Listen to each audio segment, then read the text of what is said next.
All my dear masters for you మీకోసం ఛానల్కు స్వాగతం సుస్వాగతం. ముందుగా మన గురుగారైన శ్రీ బ్రహ్మఋషి పితామహ పత్రిజీ గారికి మన గురుమాతకున్న ఆత్మ ప్రణామాల మాస్టర్స్. ఓకే మాస్టర్స్, శ్వాస విజ్ఞాన జ్యోతి గురించి పత్రిజీ గారి యొక్క సందేశం. ఈరోజు విద్యార్థి జీవన క్రాంతి మనమని అనుకున్నప్పుడు స్కూలు, కాలేజు వీటికే మనం పరిమితం చేస్తున్నాం. ఆ విధంగానే పరిమితం చేసి ఈ స్కూల్ పిల్లలకు, కాలేజ్ పిల్లలకు, కాలేజ్ స్టూడెంట్స్కు మనం వారి యొక్క విద్యార్థి జీవనంలో ఎటువంటి క్రాంతి వాళ్ళకి కావాలి, ఆ క్రాంతి అనేది ఈ యొక్క శ్వాస విజ్ఞాన జ్యోతిని వాళ్ళకి వాళ్ళు వెలిగించుకోవడం ద్వారా ఎలా సంప్రాప్తం అవుతుంది తెలుసుకుందాం.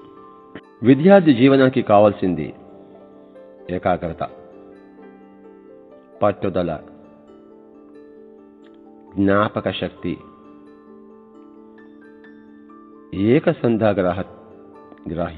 గ్రాహ్యత్వము, చురుకుదనము, ఉత్సాహము, మరి శక్తి.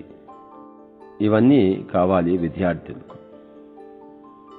చక్కగా చదువుకోవాలంటే, చక్కగా ఆడుకోవాలంటే, పాడుకోవాలంటే, అందరితో కలిసిమెలిసి జీవించాలంటే వారికి ఇవన్నీ తప్పనిసరి కదా.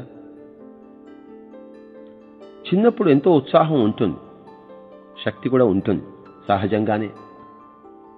కానీ ధ్యానం, విద్య మనం దానికి జత కూర్చున్నప్పుడు చక్కగా ఇతోధికంగా వారి ఉత్సాహము, వారి శక్తి ఇనువడిస్తుంది. వయసు ఒడిగిన వారికి, శక్తి లేని వారికి మహాశక్తిని ప్రసాదించే ఈ ధ్యాన విద్య, శ్వాస విద్య, మరి వయసులో ఉన్నవారికి, బాల్యంలో ఉన్నవారికి, శక్తి ఉత్సాహం ఎంతో ఉన్నవారికి ఇంకా మరింత శక్తిని, ఉత్సాహాన్ని మనం సమకూర్చినప్పుడు వాళ్ళ జీవితం ఎంత బాగుంటుందో చెప్పనలవి కాదు. Okay sir, thank you sir.